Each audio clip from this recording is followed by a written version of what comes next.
आज हम बात करेंगे एक ऐसी चीज की जो हर जगह है, लेकिन शायद ही हम उस पर ध्यान देते हैं। पावर प्लांट से लेकर हमारे फोन चार्जर तक हम बात कर रहे हैं ट्रांसफार्मर की। और आज हम transformer principles, construction and types के जरिए इसकी कार्यप्रणाली को समझेंगे। हमारा मकसद है कि इसके पीछे के विज्ञान को आसान बनाया जाए। बिल्कुल सही। और ये सोचना भी कमाल है कि 19वीं सदी में बिजली तो थी, पर उसे कुछ किलोमीटर से ज्यादा भेजना नामुमकिन था। हाँ, तारों में ही खत्म हो जाती थी सारी पावर। एग्जैक्टली, बहुत बड़ी समस्या थी ये। और इसी समस्या का हल था ट्रांसफार्मर। तो सवाल ये है कि ये बिना हिले दुले ये जादू करता कैसे है? मतलब दोनों तारों के बीच कोई सीधा कनेक्शन भी नहीं होता। नहीं होता। फिर भी बिजली एक से दूसरे में चली जाती है, ये कैसे? यही तो म्यूचुअल इंडक्शन का कमाल है। Mutual induction? हाँ, इसे ऐसे समझिए, जब पहली तार की कॉइल से बिजली गुजरती है तो वो अपने चारों ओर एक अदृश्य चुंबकीय मैदान बना लेती है। एक मैग्नेटिक बबल जैसा? हाँ, एक तरह का चुंबकीय बुलबुला कह सकते हैं। और जब ये फैलता सिकुड़ता हुआ बुलबुला पास रखी दूसरी कॉइल को छूता है तो वो उस दूसरी कॉइल में बिजली पैदा कर देता है। वाह, कोई सीधा संपर्क नहीं, सिर्फ चुंबकीय प्रभाव। सिर्फ प्रभाव। तो ये एक तरह का वायरलेस पावर ट्रांसफर ही हुआ, बस बहुत ही करीबी दूरी पर। तो इस बॉक्स के अंदर असल में होता क्या है? बनावट कैसी होती है इसकी? इसकी बनावट तो हैरान करने वाली हद तक सरल है। बेसिकली बस 3 मुख्य हिस्से हैं। 3 हिस्से? हाँ, एक प्राइमरी कॉइल जहां से बिजली अंदर आती है, एक सेकेंडरी कॉइल जहां से बिजली बाहर जाती है, और इन दोनों के बीच में होता है एक आयरन कोर। Iron core? जो उस चुंबकीय मैदान के लिए कह सकते हैं एक सुपर हाईवे की तरह काम करता है।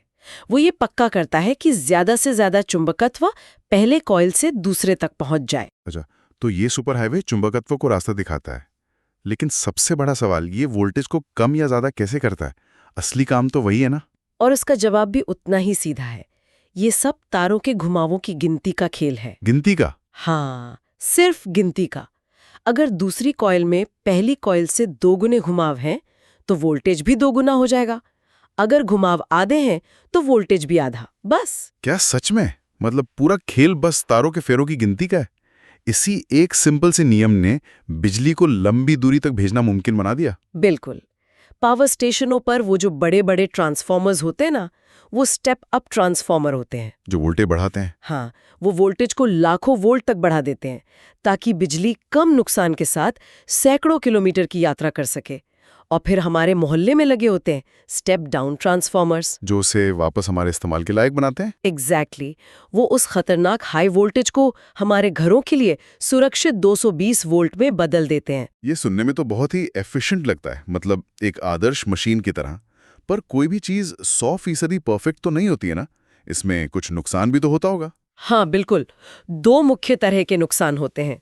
पहला है कॉपर लॉस। Copper loss? तार चाहे कितना भी अच्छा हो, उसमें थोड़ा सा रेजिस्टेंस तो होता ही है, जिससे कुछ ऊर्जा गर्मी के रूप में बर्बाद हो जाती है।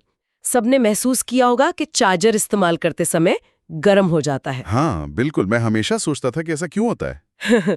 तो यही वो ऊर्जा है जो बर्बाद हो रही है। और दूसरा नुकसान? दूसरा है आयरन लॉस, जो कोर में होता है। इसे ऐसे समझें कि कोर के अंदर चुंबकत्व के बार बार बदलने से कुछ ऊर्जा गर्मी बन जाती है, एक तरह का चुंबकीय घर्षण जैसा। अच्छा। और साथ ही कोर के अंदर ही बिजली के छोटे छोटे भंवर, मतलब एडी करंट्स बन जाते हैं, जो सिर्फ गर्मी पैदा करते हैं और कोई काम नहीं करते। तो इन सब का निचोड़ क्या है? यही कि ट्रांसफार्मर एक बहुत ही सरल लेकिन क्रांतिकारी विचार पर आधारित है। इसने न सिर्फ एक तकनीकी समस्या सुलझाई, बल्कि हमारे शहरों और उद्योगों को ऊर्जा देने का तरीका ही बदल दिया। और ये सब बस 2 कॉइल्स और म्यूचुअल इंडक्शन पर टिका है। और यहीं पर एक महत्वपूर्ण सवाल खड़ा होता है। जब इन छोटे इतने कुशल उपकरणों में भी कॉपर और आयरन लॉस जैसी ऊर्जा की हानि होती है, तो ये हमारे पूरे विशाल इलेक्ट्रिकल ग्रिड की दक्षता के बारे में क्या बताता है? पावर स्टेशन से लेकर हमारे घरों तक बिजली पहुंचने के इस लंबे सफर में कुल मिलाकर कितनी ऊर्जा इन छोटे छोटे नुकसानों में गुम हो जाती होगी?